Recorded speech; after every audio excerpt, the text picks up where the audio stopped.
Assalamualaikum warahmatullahi wabarakatuh. Halo teman-teman semua, selamat datang di video pembelajaran kami. Perkenalkan saya Zahran Raziza dan rekan-rekan saya ada Ardi, Pratama, Chandra, dan Alvan. Kami akan membahas materi tentang relasi, fungsi, dan model matematika. Sebelum aku masuk ke materi pembahasan, aku ada satu pertanyaan nih ke kalian. Pernah nggak sih kalian berpikir, kenapa ya setiap mahasiswa memiliki satu NIM? Atau kenapa sih setiap pemesanan di aplikasi makanan selalu memiliki nomor pemesanan yang berbeda? Nah, ternyata hal-hal sederhana seperti itu berkaitan dengan konsep relasi dan fungsi loh yang akan kita pelajari hari ini. Jadi, supaya lebih mudah dipahami, yuk kita pelajari bersama dari konsep yang paling dasar.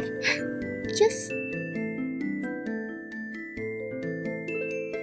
Sebelum masuk ke materi, ada beberapa tujuan yang ingin kita capai pada pembelajaran kali ini loh. Setelah menonton video ini, diharapkan teman-teman semua dapat memahami pengertian relasi dan fungsi, membedakan keduanya, mengenal domain, kodomain, dan range, serta menyusun model matematika dari permasalahan sederhana. Nah, tenang saja, kita akan membahasnya dengan contoh-contoh yang dekat dengan kehidupan sehari-hari. Zahra, dari tadi kita sering mendengar istilah relasi. Sebenarnya apa sih yang dimaksud dengan relasi? Apakah konsep ini hanya ada di pelajaran matematika? Atau memang bisa kita temukan dalam kehidupan sehari-hari juga?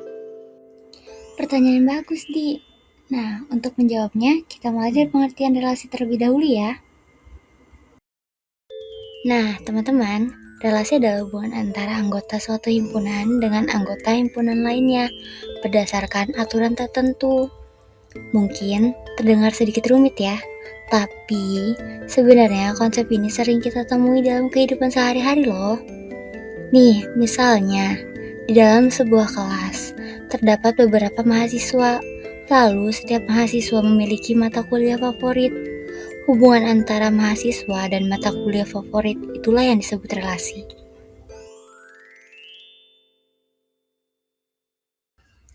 Coba kita lihat contoh sederhana. Misalnya, Andi menyukai matematika, Budi menyukai bahasa Indonesia, dan Citra menyukai fisika. Nah, hubungan antara nama mahasiswa dan mata kuliah favoritnya merupakan sebuah relasi.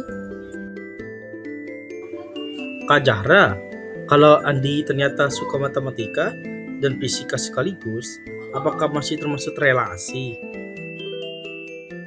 Iya, tentu saja masih, karena pada relasi, satu anggota boleh memiliki lebih dari satu pasangan. Jadi, Andi boleh saja menyukai lebih dari satu mata kuliah. Nah, terus contoh lainnya itu bisa kita lihat saat menggunakan media sosial. Misalnya, akun Instagram kita mengikuti beberapa akun teman. Nah, hubungan antara akun kita dengan akun yang kita ikuti juga merupakan contoh relasi. Jadi, sebenarnya relasi ada di sekitar kita, hanya saja kita sering tidak menyadarinya. Berarti semua hubungan bisa disebut relasi ya? Tidak semua ya, hubungan tersebut harus memiliki aturan yang jelas. Jadi, bukan asal menghubungkan dua himpunan, tetapi harus ada dasar atau aturan yang digunakan.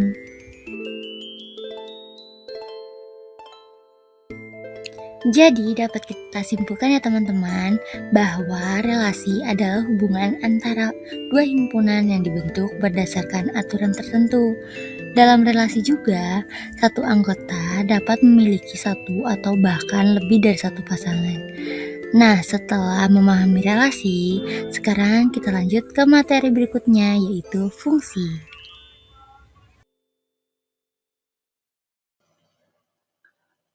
Nah, kalau fungsi itu apa bedanya dengan relasi? Apakah semua relasi bisa disebut fungsi? Jadi dapat kita simpulkan ya teman-teman, bahwa relasi adalah hubungan antara dua himpunan yang dibentuk berdasarkan aturan tertentu. Dalam relasi juga, satu anggota dapat memiliki satu atau bahkan lebih dari satu pasangan. Nah, setelah memahami relasi, sekarang kita lanjut ke materi berikutnya, yaitu fungsi.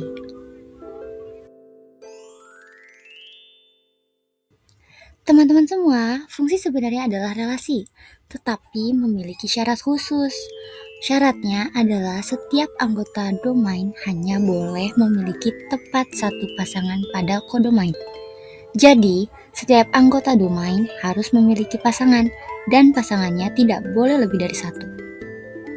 Supaya lebih mudah dipahami, kita gunakan contoh yang sering kita temui yuk. Misalnya, hubungan antara mahasiswa dengan NIM.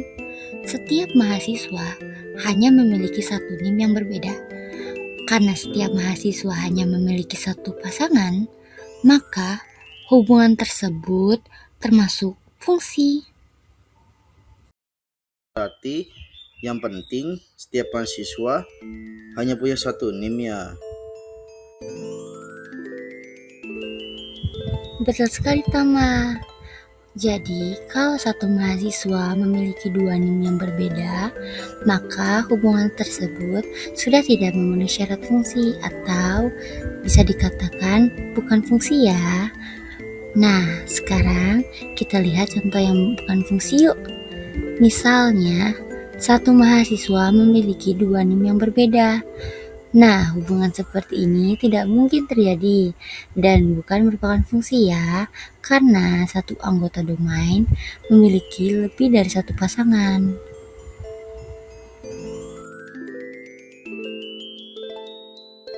Kalau dua mahasiswa memiliki NIM yang sama, apakah itu juga termasuk fungsi? Dalam sistem yang benar, setiap mahasiswa memiliki NIM yang berbeda. Jadi, contoh seperti itu tidak sesuai dengan aturan yang berlaku ya. Yang perlu kita ingat, saat menentukan suatu fungsi, kita selalu melihat apakah setiap anggota domain memiliki tepat satu pasangan atau tidaknya. Nah, contoh fungsi lainnya juga adalah hubungan antara kendaraan dengan platnya. Setiap kendaraan memiliki satu nomor plat yang terdaftar. Contoh lainnya adalah setiap akun email yang dimiliki seseorang memiliki satu alamat email yang berbeda. Hubungan-hubungan seperti ini merupakan contoh fungsi dalam kehidupan sehari-hari. Wah, ternyata banyak juga ya contoh fungsi yang sering kita jumpai. Iya, benar sekali. Karena itu, konsep fungsi tidak hanya dipelajari di kelas, tetapi juga diterapkan dalam berbagai sistem yang kita gunakan setiap hari. Jadi dapat kita simpulkan bahwa fungsi adalah relasi yang setiap anggota domain memiliki tempat satu pasangan. Jika ada satu anggota domain yang memiliki lebih dari satu pasangan, maka hubungan tersebut bukan fungsi. Setelah memahami fungsi, sekarang kita lanjut ke pembahasan domain, kodomain, dan range. Tadi Zahra menyebut istilah domain, kodomain, dan range. Apa sebenarnya arti di ketiga istilah tersebut?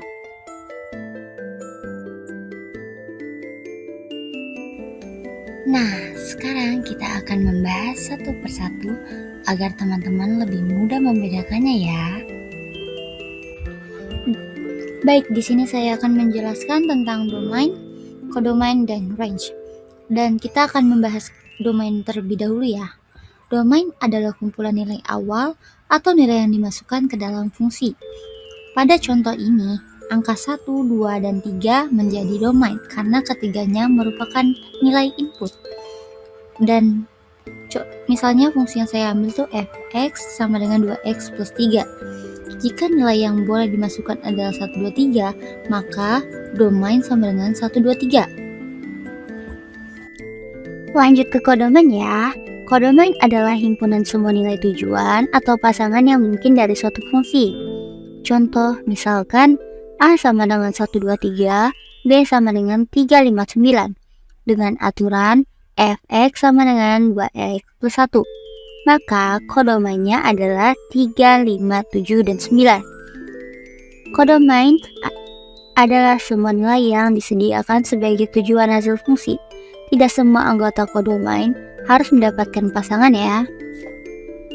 Nah, sekarang saya akan menjelaskan range. Range adalah hubungan nilai hasil yang benar-benar diperoleh dari anggota domain. Contoh, masih dengan fungsi yang sama ya. Fx sama dengan 2x plus 1. Maka domain yang di awal kan tadi sudah saya bilang 1, 2, dan 3. Perhitungannya, setiap x yang tadi saya katakan itu diganti dengan domain. Maka x-nya adalah 1, jadi f1 sama dengan 3 dan seterusnya. Maka f1 sama dengan 3, f2 sama dengan 5, f3 sama dengan 7. Sehingga range yang dihasilkan adalah 3, 5, dan 7. Sedangkan angka 9 berada di kodomain tetapi tidak termasuk range ya, karena tidak dihasilkan oleh fungsi. Maka dari itu, range adalah hasil nyata yang diperoleh dari domain setelah dimasukkan ke fungsi. Jadi, range selalu merupakan bagian dari kodomain. Nah guys, sekarang kita akan mulai masuk ke definisi model matematika. Model matematika itu sendiri adalah sebuah cara menggambarkan atau menyederhanakan suatu masalah nyata ke dalam bentuk matematika, seperti angka, simbol, rumus, persamaan, fungsi, dan juga grafik. Sehingga masalah tersebut lebih mudah dipahami dan diselesaikan loh. Penjelasan sederhananya, model matematika adalah cara mengubah masalah yang terjadi dalam kehidupan sehari-hari menjadi bentuk matematika agar lebih mudah dihitung, dianalisis, dan dicari solusinya. Alasan mempelajari model matematika ini juga adalah mempermudah memahami masalah, kedua, membantu mencari solusi dengan perhitungan yang tepat, ketiga, melatih kemampuan berpikir logis dan sistematis, keempat, digunakan di berbagai bidang, kelima, membantu membuat prediksi, misalnya menghitung keuntungan usaha atau memperkirakan biaya ya. Nah, kesimpulannya, kita mempelajari model matematika karena banyak masalah di kehidupan nyata yang dapat diselesaikan dengan perhitungan matematika. Dengan model matematika, kita bisa mengambil keputusan dengan lebih tepat loh. Nah, contoh dalam kehidupan sehari-hari ini juga, salah satunya itu belanja di minimarket. Nah, contohnya, harga satu botol minuman adalah 7.000. Jika membeli X botol, maka total harga adalah Y sama dengan 5.000 X. Misalnya membeli 4, jadi X-nya itu diganti 4. Jadi ya Y sama dengan 7.000 kali 4 dengan total 28.000. Jumlah botol mempengaruhi total, makanya setiap total itu selalu berbeda-beda ya.